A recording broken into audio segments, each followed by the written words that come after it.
Bonjour, bonsoir. Mesdemoiselles, Madame, Monsieur, mon nom est Sergio. Je pense que j'ai réglé mon problème. J'ai réglé mon problème de son. Finalement, c'était pas une carte de son. Il semble que c'est mon micro que... Parce que quand je le sais dans sa boîte, il y a comme un genre de carcan là-dedans, puis il y a un piton du micro qui a, en le plaçant dans la boîte, qui a changé de position. Et ça donnait la voix grabelleuse que j'avais un peu. Et finalement, il y a eu quelque chose, un éclair de, je dirais pas de génie, là, mais une idée qui m'a passé par la tête, que pourquoi pas, c'était peut-être un bouton comme ça qui n'était pas à sa place. Et finalement, c'était ça. Fait que ça me fait plaisir de vous retrouver. Ça va être, ce soir, ça va être pour cette capsule. C'était question, au moins 2 questions qu'un abonné m'a demandé ici, un abonné de YouTube. C'est très intéressant. Bon, c'est poussé un peu, là, dans le sens que c'est psychique. Mais quand même, je vais vous donner la question. En fait, tous les êtres de lumière dans le plan systémique n'évoluent plus dans le sens humain du terme. C'est exact. Ils sont parfaits, ils n'ont plus rien à comprendre, à connaître. Et alors s'ils n'évoluent plus, ils n'ont plus rien à comprendre. Cela signifie qu'ils ont eu une évolution et donc un début. Bon. Ça, il m'avait posé une question aussi, sans le besoin de savoir les humains. Nous, quand on vient être de lumière, forcément, est-ce qu'on rattrape l'évolution de ceux qui sont là? Déjà, on va dire les éternels. Ils se demandaient comment est-ce qu'un humain pouvait atteindre ce niveau systémique. Et c'est très facile à comprendre. Si on y va par des mots simples. Pas une gymnastique, là, puis finir, là, avec des grands termes, là, métaphysiques. Je vais vous dire pourquoi que l'humain est déjà lumière. Mais ça, on le sait, ils l'ont dit. Mais pourquoi que l'humain est déjà lumière? Et qu'est-ce qui permet qu'il va un jour pénétrer dans cette dimension? C'est l'esprit. L'esprit de l'humain. Donc, à la base, l'humain est lumière. Mais il ne sait pas. Pourquoi qu'il ne sait pas? Parce qu'il n'est pas en contact direct avec son esprit. L'esprit le sait. Mais l'esprit, il faut qu'on aille le chercher. Tout au moins. L'ego, il doit apprendre de l'esprit un jour ou l'autre. C'est son évolution. Et l'âme, forcément, retrouve sa blancheur de pureté. Parce que l'âme, c'est parfait. Pourquoi que ça ne l'est pas autant que l'esprit? Ce n'est pas du tout la même construction, là. L'âme a été créée par des scientifiques, alors que l'esprit ne s'est jamais créé. C'est l'origine, et en même temps, ce qu'il est. Il n'y a pas de temps. Alors, l'esprit, lorsqu'il y a fusion entre l'esprit, l'âme et l'ego, ce que Bernard a déjà instruit et d'autres, c'est que l'humain traverse cette dimension avec son esprit. Il est devenu lumière. C'est tout simple que ça. Mais l'humain qui ne rentre pas que sa connexion avec l'esprit, bon, un jour ou l'autre, ça va arriver. Mais il ne peut pas traverser la frontière de la lumière. Il faut que l'esprit soit vibrant, vivifiant, donc vibratoire, avec l'ego et l'âme. Mais tout ça, l'ego et l'âme et l'esprit, ça fait juste un, là, il y a fusion. Cependant, et c'est à ça le but de la création. Bon, on va dire la création, qu'importe.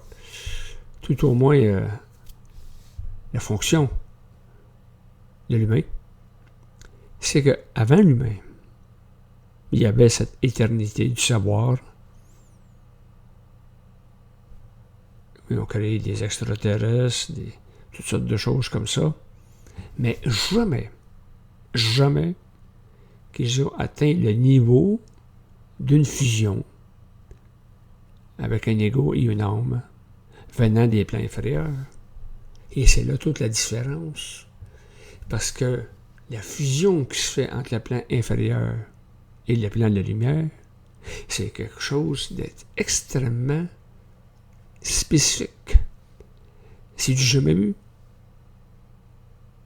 Dans tous les univers et les multivers. C'est ça qui est important. Alors quand l'humain devient lumière, c'est sûr qu'il n'y a pas la luminosité des êtres de lumière qui sont déjà là depuis une éternité. Mais c'est pas grave. L'humain lumineux, on va dire, est supérieur. Manière de parler. Parce qu'il n'y a pas personne de supérieur, d'être. Mais ils ont tous des niveaux. Ils ont tous des niveaux différents. Des résonances différentes. Donc des fréquences différentes. Qui ont tout et tout de la perfection. C'est ça qui est intéressant. Mais même la perfection à elle-même est différente. Donc l'humain, qui est devenu lumière, tout dépendant de son propre esprit, va entrer dans ces univers avec, on va dire comme un bon québécois, avec son bagage. Son bagage. Et va s'imbriquer dans tous ces mondes, psychiques, métapsychiques, tout ce qu'on voudra. On sort vraiment du contexte humain, là. C'est sûr qu'on ne peut pas comprendre ça. Il faut prendre des mots. Mais il n'y en a pas de mots, finalement. C'est toute la vibration. C'est tout instantané. C'est permanent. C'est l'infinité. Ça commence pas, puis il n'y a pas de fin. Ça a toujours été, et ça sera toujours. Sauf qu'il y a des transformations, des transmutations au travers ces êtres de lumière. Vous savez que l'être de lumière a le pouvoir de prendre forme n'importe comment.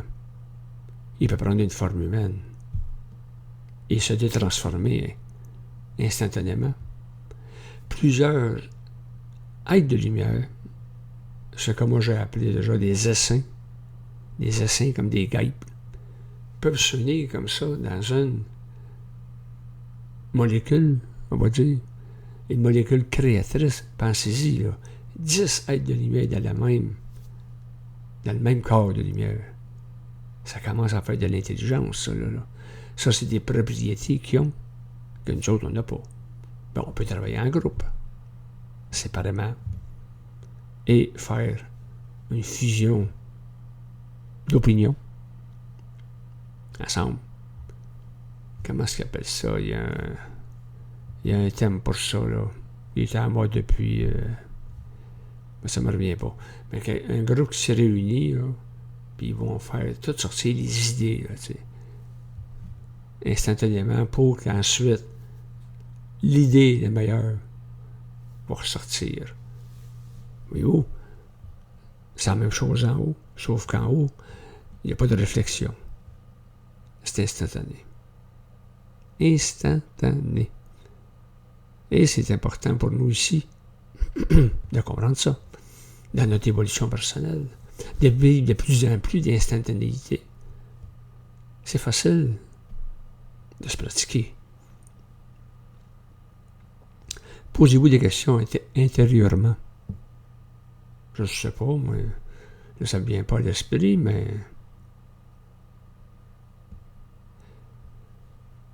posez-vous une question de définition. Bon. Pourquoi la matière? Comme ça.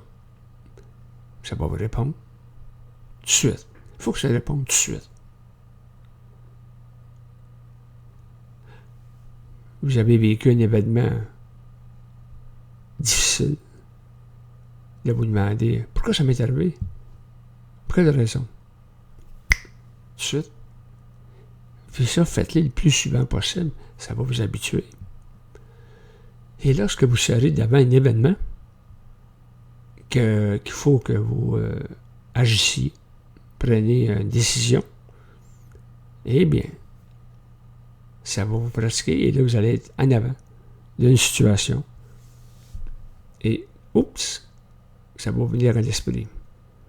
Ce qu'on appelle aussi la mémoire dynamique. Cette mémoire est celle qui vient vers vous quand vous en avez besoin au moment que ça se présente. C'est tout. Le lendemain, vous n'aurez plus, cette mémoire-là. Vous ne l'aurez même plus, peut-être 10 minutes après. C'est une mémoire dynamique. Elle est vibratoire. Elle ne se mémorise pas. Elle agit. Elle crée. C'est ça la lumière. Ça agit et ça crée. Point final. Est-ce que la lumière peut faire une erreur? Non. Parce que si elle en a fait une, elle va être réparée immédiatement. Immédiatement. Elle n'aura même pas eu le temps de. Vous comprenez? Ouais, il y en a qui m'ont dit, tu as déjà dit que les âmes avaient été créées et puis ils obéissaient pas tout le temps. Quand ils étaient dans un corps humain, au début, je parle des débuts, elle sortait du corps humain et elle allait se promener. Là, le corps humain, vous comprenez qu'il tombe à terre. Sinon, s'il ne tombait pas à terre, bien, il était comme un zombie, là, il marchait sans âme. Et ça fut, selon Bernard de Montréal, ça aurait été une erreur. Mais ça a été réparé.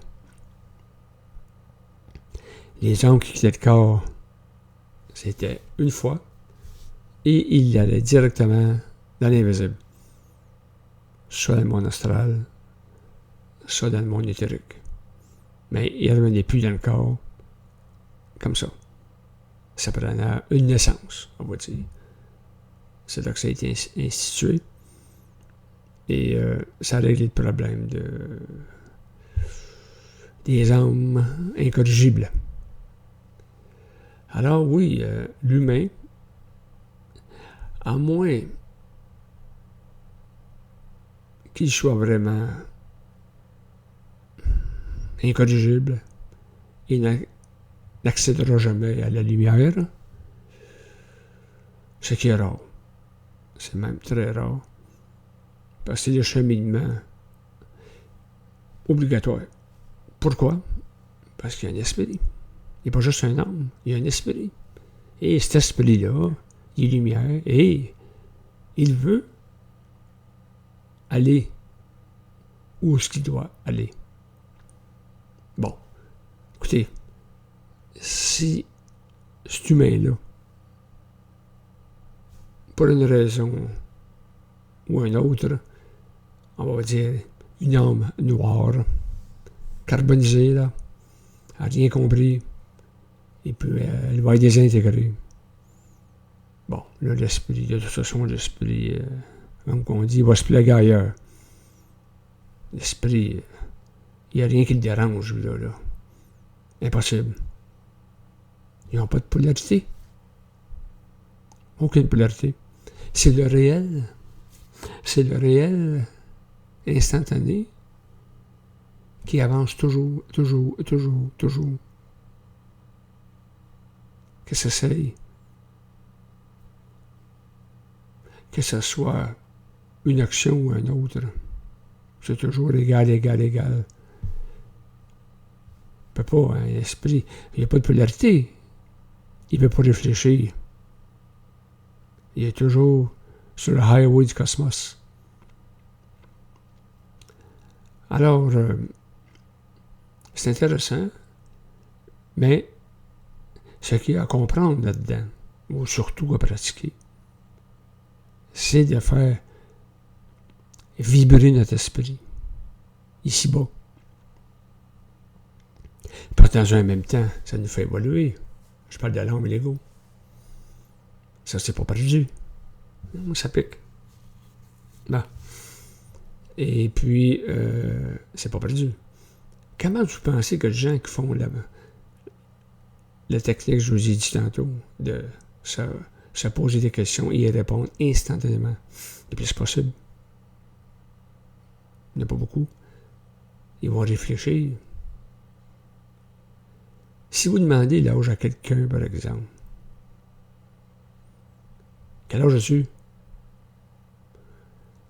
Ça peut être plus facile à répondre. Mais si il demande à quelle année que tu es né, il peut avoir quelques secondes de réflexion. Et c'est ça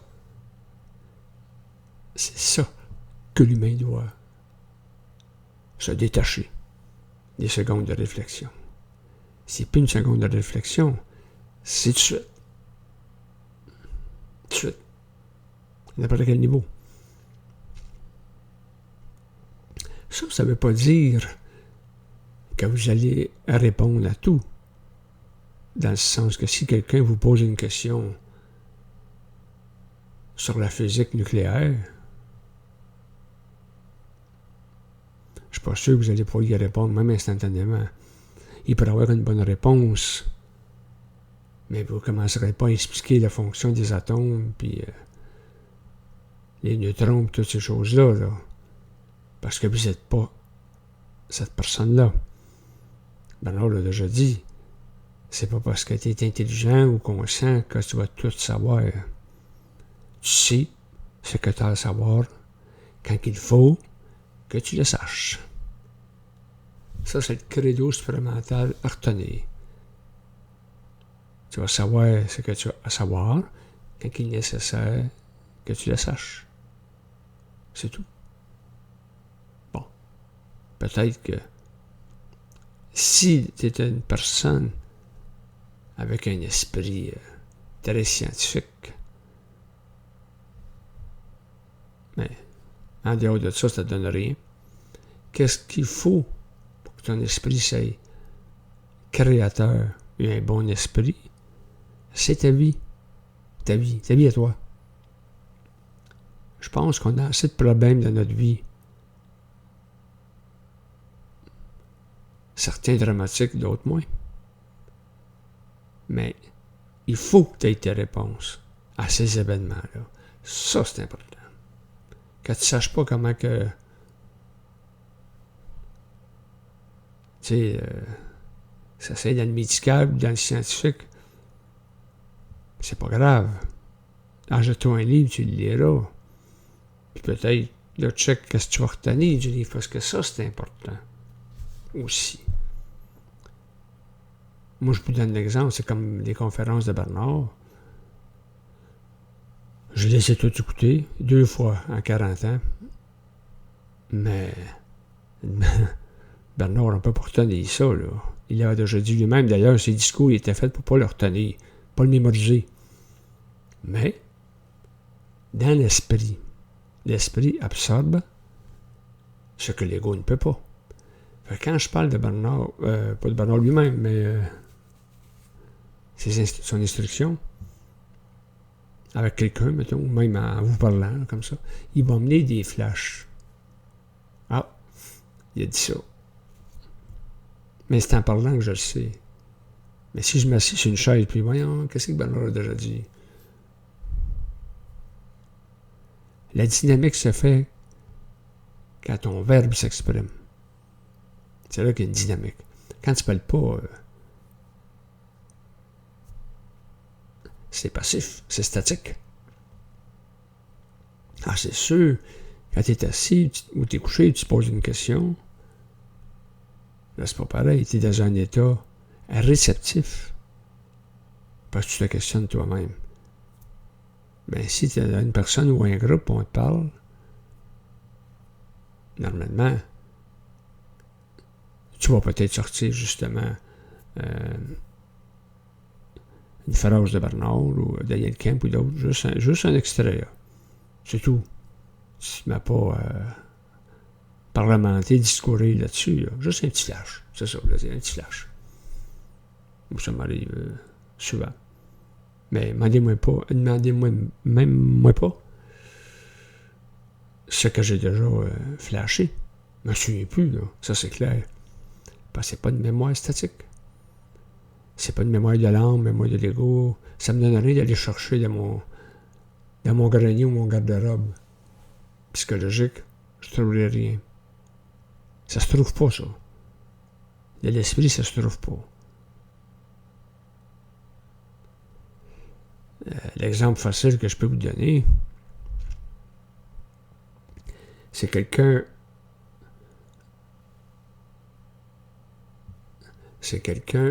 qui va arrêter de fumer. Il y a deux manières. La manière par l'ego versus l'âme et la manière de l'esprit. On appelle ça, l'ego, c'est une transformation.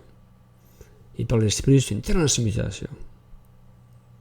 Transformation, ça veut dire que l'ego cherche à arrêter de fumer, à regarder des annonces publicitaires, parler avec le monde, faire de l'hypnothérapie, toutes ces choses-là. Là.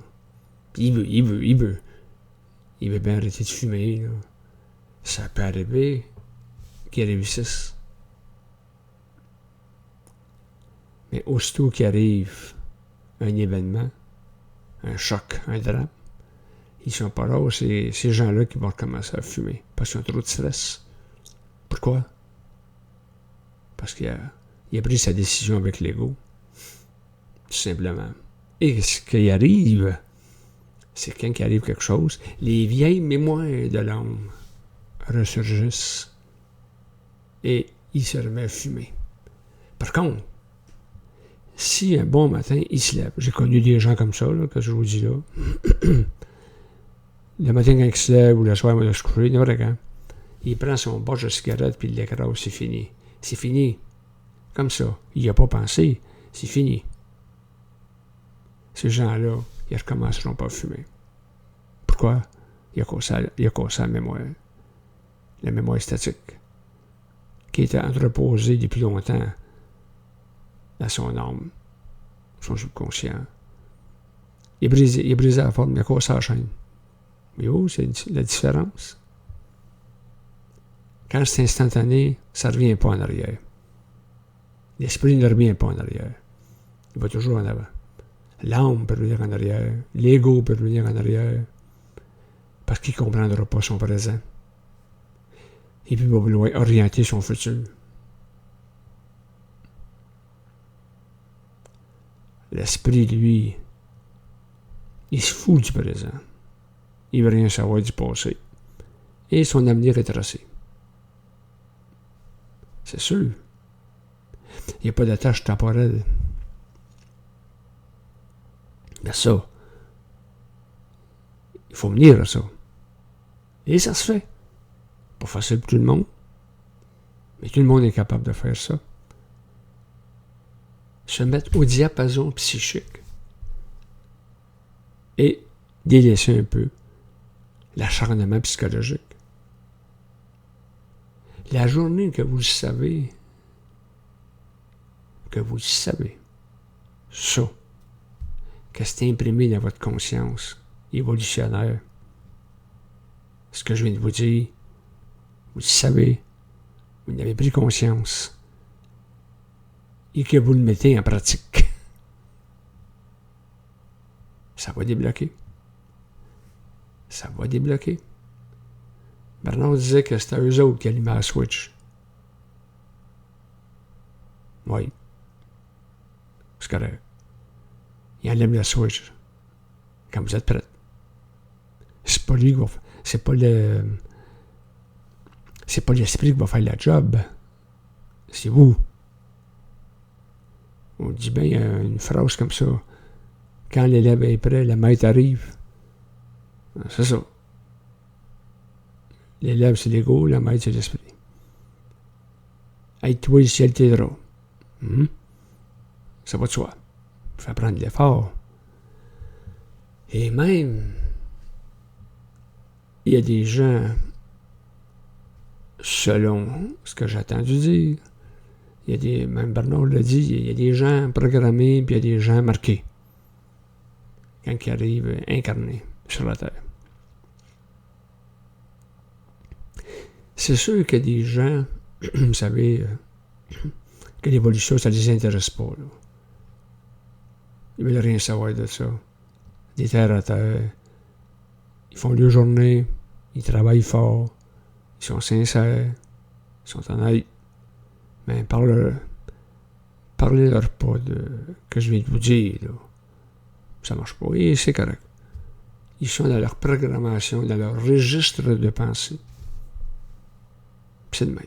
Mais vous, à ceux que je parle et qui m'écoutent là, si vous m'écoutez, c'est parce que vous avez une certaine conscience évolutive, vous voulez changer. Qu'importe que vous soyez marqué ou programmé, on s'en calisse. Vous, ce que vous avez à faire, c'est de le faire. Tentez votre chance. Et peut-être comme ça que vous serez déplugué ou plugué, qu'importe. Là. Vous comprenez? Il faut faire comme si il faut agir le plus intelligent possible. Ça, il faut retenir ça. Toujours par rapport à votre esprit, pas votre ego. Lui, l'ego, il va fonctionner. Il va trouver ça intelligent quand ça fait son affaire. C'est pas pareil, là. C'est pas quand ça fait notre affaire. Souvent, c'est quand ça ne la fait pas. Lâcher une vieille habitude